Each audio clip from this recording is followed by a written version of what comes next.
मोहम्मद अजमल, जिसकी एक तस्वीर हम सब ने देखी है, जिसमें वो AK-47 हाथ में लिए CST स्टेशन पर घूम रहा है। ये तस्वीर भुलाए भी भूलती नहीं है। मुंबई अटैक्स 26/11 को हुए थे, जिसमें 175 लोगों की जान चली गई थी, जिसमें आम लोग और पुलिस वाले दोनों शामिल थे। इन अटैक्स में टोटल 10 टेररिस्ट शामिल थे, जिनमें से 9 को स्पेशल फोर्सेस के थ्रू मार दिया गया था और उनमें से एक, जिसका नाम अजमल कसाब था, उसको जिंदा पकड़ लिया गया था। ये अटैक्स कैसे हुए, कहाँ हुए, इन सब के बारे में तो आप सबने बहुत पढ़ा होगा, लेकिन आज स्पेसिफिकली मैं अजमल कसाब के बारे में बात करूँ। कसाब जो लाहौर का एक छोटा सा जिला ओकारा, वहीं पैदा हुआ था और बेहद गरीब परिवार से था। बाप जो थे वो रेडी लगाते थे और उसी से परिवार के बाकी मेंबर्स का गुजारा होता था। बचपन से ही गरीबी कसाब को काट रही थी। वैसे तो गरीबी सबको ही चुभती है और कसाब को भी चुभ रही थी। कुछ बनने की आस में साल 2005 में ही कसाब ने अपना घर छोड़ दिया और शहर की तरफ चला गया। शहर जाकर पहले तो ये दिहाड़ी मजदूरी करता रहा, छोटे मोटे काम करता रहा और ऐसे ही अपना गुजारा करता रहा। उसके बाद यहीं से असली कहानी शुरू होती है। एक टेररिस्ट ऑर्गेनाइजेशन की इसके ऊपर नज़र पड़ती है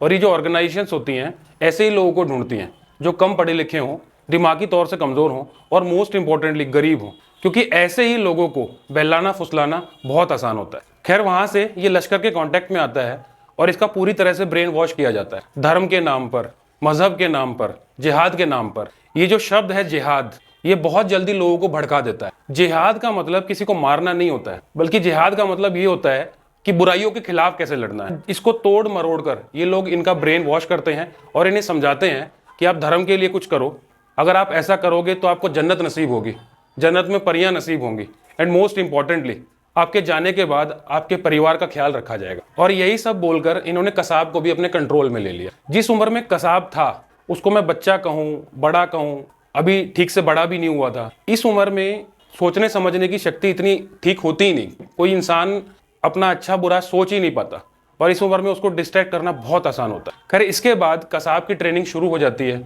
गोली चलना, मरना, मारना, ये सब उसको सिखाया जाता है और फाइनली उसकी जब ट्रेनिंग पूरी होती है तो इनमें से 10 लड़कों को शॉर्टलिस्ट किया जाता है, जिसमें से एक कसाब भी था। खैर, आगे की कहानी तो आपको पता ही है।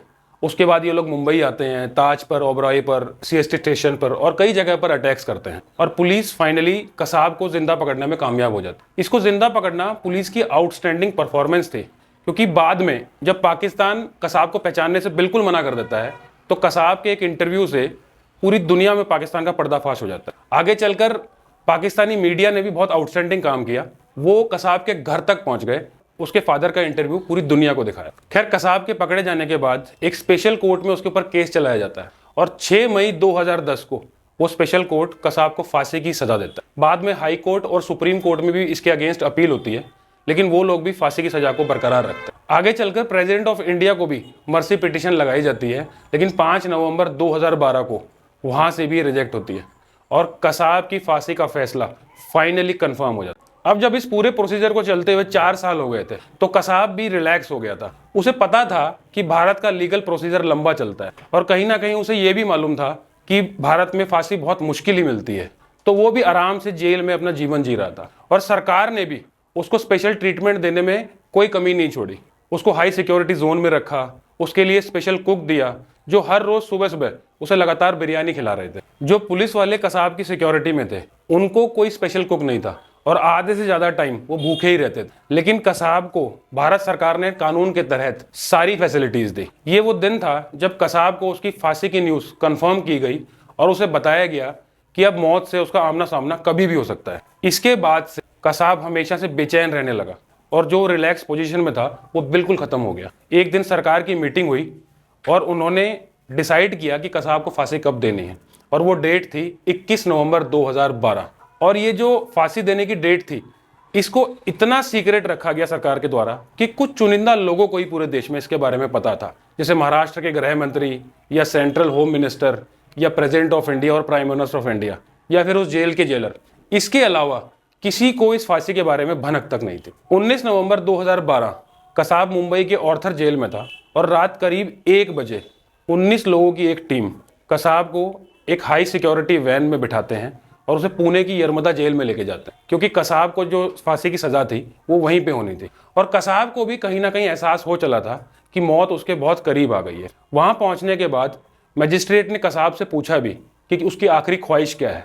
इस पर कसाब ने अपनी मां से बात करने की इच्छा जाहिर की। भारत सरकार ने पाकिस्तानी एम्बेसी को ये मैसेज भी दिया, लेकिन उसका कोई रिस्पॉन्स नहीं आया। आगे चलकर एक दिन बाद मतलब भारत सरकार ने फैक्स भी किया, लेकिन उस पर भी पाकिस्तान ने कोई रिस्पॉन्स नहीं दिया। और पाकिस्तान की भी मजबूरी थी, अगर वो कसाब की बात उसकी मां से करवा देते तो कहीं ना कहीं पूरी दुनिया में ये मान लिया जाता कि ये जो साजिश थी या जो प्लान था अटैक का, ये पाकिस्तान की ज़मीन पर ही हुआ था। 20 नवंबर 2012 की सुबह आती है और पुणे की यरमदा जेल में जल्लाद को बुलाया जाता है, और उसको भी किसी बहाने से बुलाया जाता है, और जेल पहुंचने के बाद ही उसे बताया जाता है अगली सुबह यानी अगले 24 घंटे के दौरान उसने कसाब को फांसी देनी है।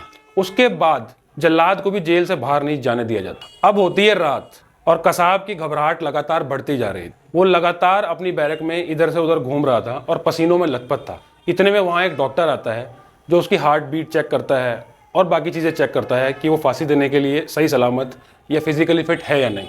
वहाँ पर भी मजिस्ट्रेट उससे उसकी आखिरी इच्छा एक बार फिर से पूछता है, तो कसाब कहता है कि मुझे मेरी माँ से बात करा दो। इस पर मजिस्ट्रेट रिप्लाई करता है कि आपका मैसेज पाकिस्तान में दे दिया गया है, लेकिन पाकिस्तानी सरकार की तरफ से कोई भी जवाब नहीं है। अब पूरी रात ना वो सोया ना ही उसने खाना खाया, और पूरी रात वो चीखता बिलखता रहा और उसकी सेल के बाहर खड़े गार्ड से लगातार पूछता रहा कि क्या कोई और जगह है जहाँ पे अपील की जा सके। इस पर गार्ड ने उसको क्लियर मना कर दिया कि अब तुम्हारी फांसी कंफर्म है। अब सुबह के 7 बजते हैं और गार्ड्स उसको लेने पहुंचते हैं फांसी घर ले जाने के लिए, लेकिन कसाब से मानो उसका हलक उसकी जुबान पे आ गया हो और उससे घबराहट के मारे चला भी नहीं जा रहा था। इसके बाद गार्ड्स ने अपने कंधों पर घसीटा उसे और फांसी घर लेके पहुंचे, और फाइनली सुबह 7:36 पर कसाब को फांसी दे दी गई। भारत सरकार ने पाकिस्तानी सरकार को इन्फॉर्म भी किया कि उसे फांसी दे दी गई है, और अगर परिवार उसकी बॉडी क्लेम करना चाहे तो वो ले जा सकता। लेकिन भारत सरकार को भी कहीं ना कहीं पता था कि पाकिस्तान ऐसा नहीं करेगा। ऐसा करने पर पूरी दुनिया में वो एक्सपोज हो जाता, तो उसकी बॉडी को वहीं जेल के अंदर दफनाया गया। बाकायदा एक मौलाना भी बुलाया गया और सारे रीति रिवाजों के साथ उसे दफनाया गया। कसाब एक टेररिस्ट था, क्योंकि उसकी वजह से भारत में बहुत सारे लोगों की जान गई। लेकिन उससे भी बड़े गुनहगार हैं पाकिस्तान में बैठे जैश जैसे या लश्कर के लोग, जो आराम से पाकिस्तान में बैठकर ये सब तमाशा देख रहे हैं। और आज भी वो ऐसे ही भोले भाले नौजवान गरीब लड़कों की तलाश में हैं जिसे आसानी से वो कंट्रोल कर पाए। और जब तक ऐसे लोगों का खात्मा नहीं होगा, कसाब जैसे लोग ऐसे ही टेररिस्ट बनते रहेंगे। आज की वीडियो में सिर्फ इतना ही।